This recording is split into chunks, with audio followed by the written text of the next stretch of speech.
The Edinburgh Fringe Festival continues apace and, as usual, has proved hugely popular.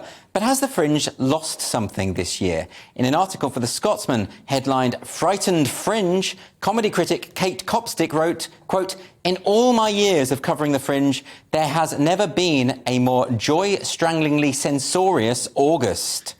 Kate joins us now to explain. Good evening, Kate. Kate, a lot of people will know about the cancellation of Jerry Sadowitz's show, and Jerry Sadowitz is obviously a very controversial comedian, but were the venue right to ditch him? Well, no. No. Okay, thank you very much, and goodbye. He was, number one, he was booked by the Pleasants, who I think have been putting on Jerry Sadowitz shows, since the Queen Mother had her own hips, and he's a totally known commodity. It was just something you never imagined would happen, because he has been around so long, doing pretty much exactly the same thing at the same level of shock, if that's the word you want to use. And then all of a sudden, he's literally cancelled. I mean, this is not like a lot of other comics and performers who were maybe censured or complained about.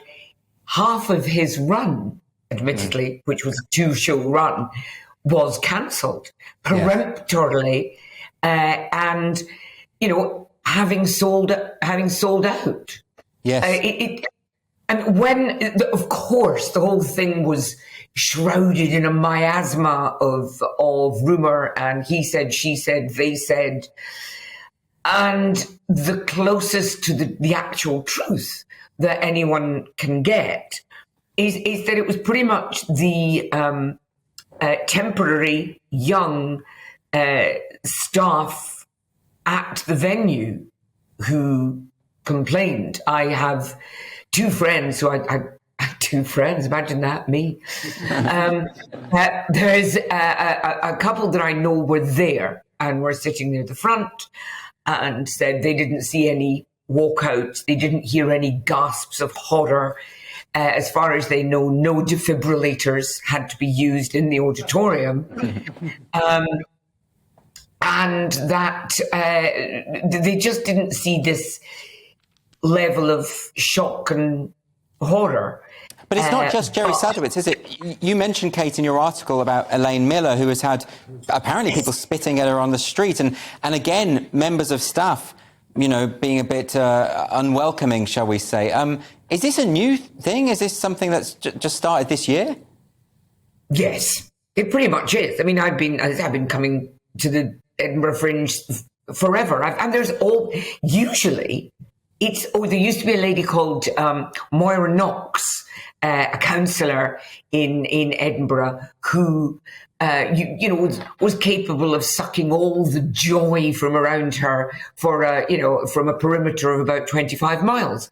But she was nothing compared to what we have now, because even the joy suckers don't seem to get any joy from sucking joy. No. Kate, can you explain this to me, though? Why is it the Fringe, as you and I both know, often has shocking shows? That's why it's the Fringe, that you're always going to get that. Why is it that these people who are upset about these shows can't just, not buy a ticket? Wouldn't that solve the problem?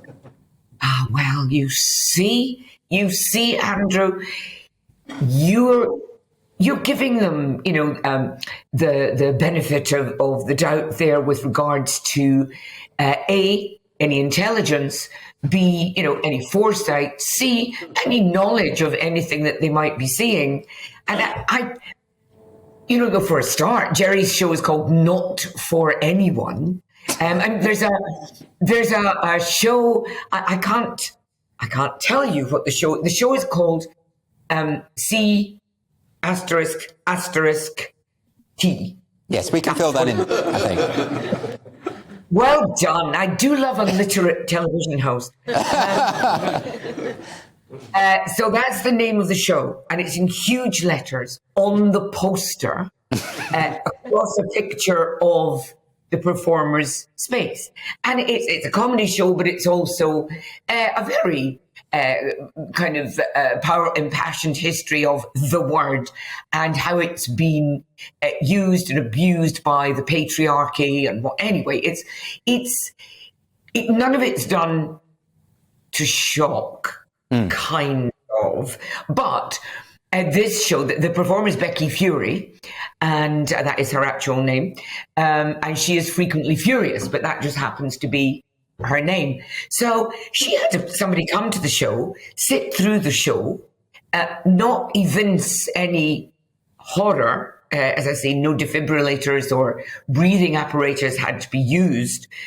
And then come up to her at the end of the show and say, "You seem like a very nice woman, but you used the word C*** T 140 times in this show.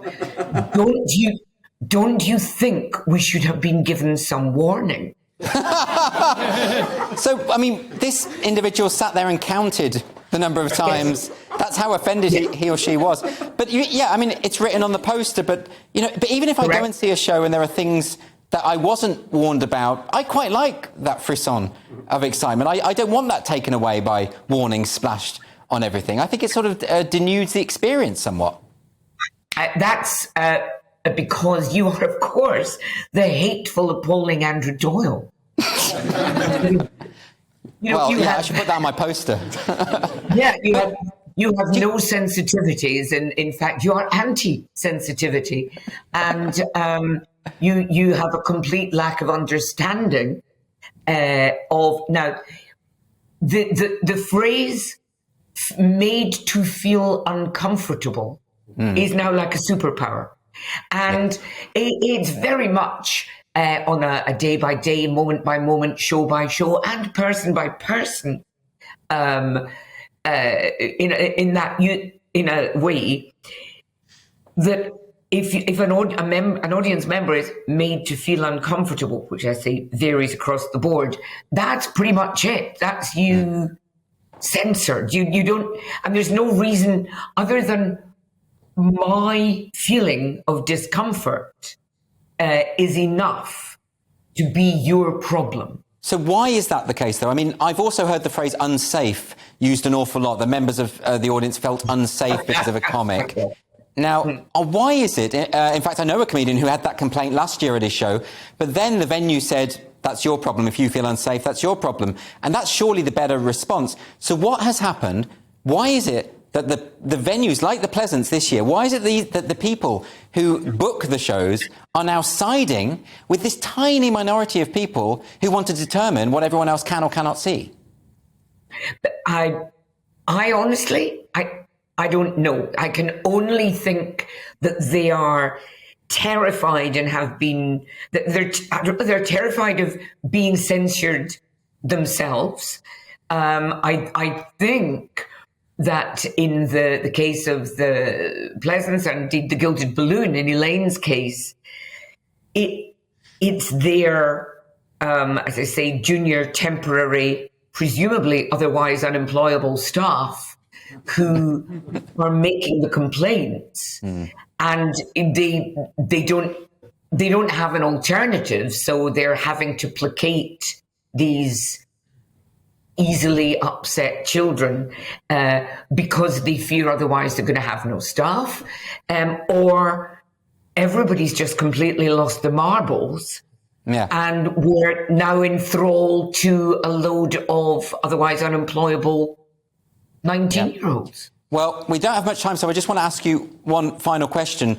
Kate, what do you think this means for the future of comedy? Do you think these kind of events, with Sadowitz's show being cancelled, with Elaine Miller experiencing the things that she has, does this have an effect on comedians in the industry generally and the choices that they make artistically?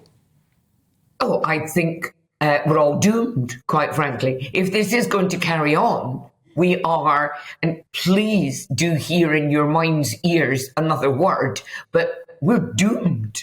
Well, on that optimistic note, Kate Copstick, thanks very much.